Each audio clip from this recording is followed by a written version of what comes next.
Cerca de 3 semanas antes das eleições gerais de 15 de maio de 1921, a revista La Civiltà Católica dos Padres Jesuítas, que era considerada a voz semioficial do papado, publicou o artigo Os Erros dos Partidos e Dever dos Católicos, do padre Enrico Rosa, onde se examinava a situação política da Itália. O artigo de La Civiltà Católica dividiu os partidos em 3 categorias: os subversivos, os liberais e populares.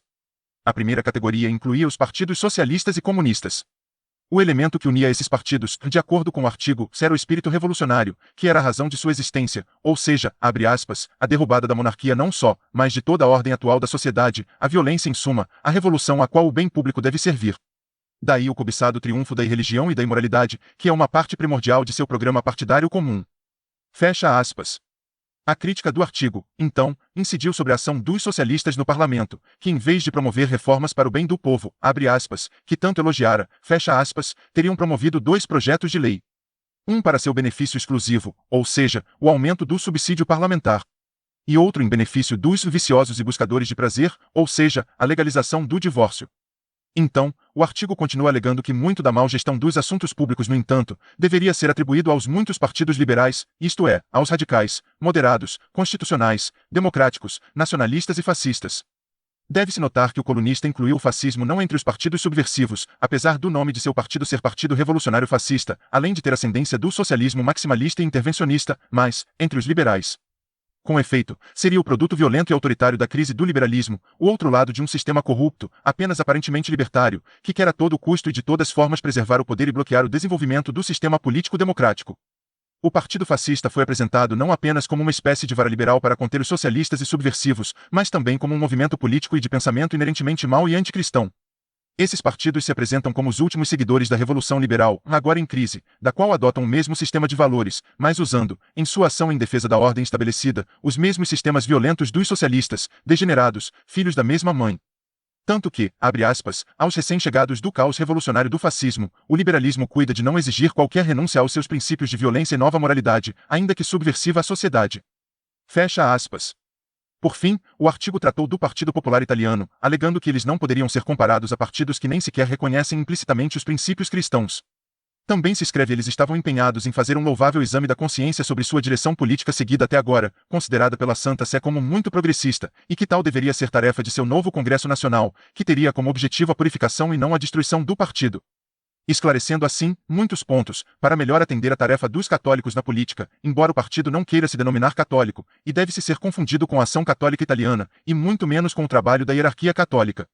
Vindo então para discutir as próximas eleições, o colunista se perguntou como os católicos italianos deveriam se orientar em questões eleitorais. A indicação que lhes deu sobre esse ponto foi clara: eles terão que escolher aquela lista que entre todos tem, abre aspas, os nomes mais dignos, fecha aspas, para um católico, e dentro dela votar nos mais, abre aspas, confiante a nível moral e religioso. Fecha aspas. A este respeito, recordam-se as indicações que o Papa São Pio X deu para os católicos espanhóis nas eleições em 1905, abre aspas, os católicos devem esforçar-se com todas as diligências para fazer com que aqueles que vencem as eleições, sejam municipais e nacionais, apenas circunstância de cada eleição, de tempos e lugares, parece que eles deveriam prover melhor em seu governo, para as vantagens da religião e do país. Fecha aspas. Através de La Civiltà Católica, a Santa Sé mandou os católicos italianos votarem no Partido Popular Italiano, escolhendo em suas listas os candidatos mais sensíveis às questões de cunho religioso. Este era o ponto de vista do Papa Pio XI, que não queria que o Partido Popular Italiano se dividisse internamente e que suas forças se dispersassem em diferentes partidos, além de não querer que formassem um novo partido católico para concorrer com o Partido Popular Italiano. Essa direção política foi reiterada no Congresso de Veneza desse ano no Partido Popular Italiano. Para entendermos o porquê o Partido Revolucionário Fascista foi colocado pelo artigo da revista como um partido liberal, não um partido subversivo, devemos lembrar que, no Manifesto Fascista de 1919, escrito por Filippo Tommaso Marinetti, e Alceste de Ambris, apresentado por Benito Mussolini no Salão do Círculo da Aliança Industrial, na Piazza San Sepolcro em Milão, e publicou no seu jornal, Il Popolo d'Italia em 6 de junho, se defendia a liberdade religiosa, liberdade de consciência, liberdade de imprensa e liberdade de associação, que são pautas dos liberais. Mussolini disse sobre os seus fascistas, abre aspas, somos, antes de tudo, libertários, ou seja, pessoas que amam a liberdade de todos, até dos adversários. Faremos todo o possível para evitar a censura e preservar a liberdade de pensamento da expressão, que constitui uma das maiores conquistas e expressões da civilização humana. Fecha aspas. Em janeiro de 1921, após a excisão no 17º Congresso Nacional do Partido Socialista Italiano, em Livorno, de 15 a 21 de janeiro de 1921, quando a fração comunista desse partido o abandonou para fundar o Partido Comunista da Itália, Mussolini ficou alarmado, vendo o Partido Socialista Italiano passar para posições mais moderadas, sendo assim solicitado por Giovanni Giolitti para colaborar com o governo, excluindo assim seu Partido Revolucionário Fascista. Em 2 de janeiro, após ter marchado com uma camisa negra para os funerais das vítimas de um ataque terrorista no Teatro Diana, Mussolini aceitou o pedido de Giolitti para colocar o Partido Revolucionário Fascista no Bloco Nacional, junto com o Partido Liberal Italiano, o Partido Social Democrata Italiano e a Associação Nacionalista Italiana.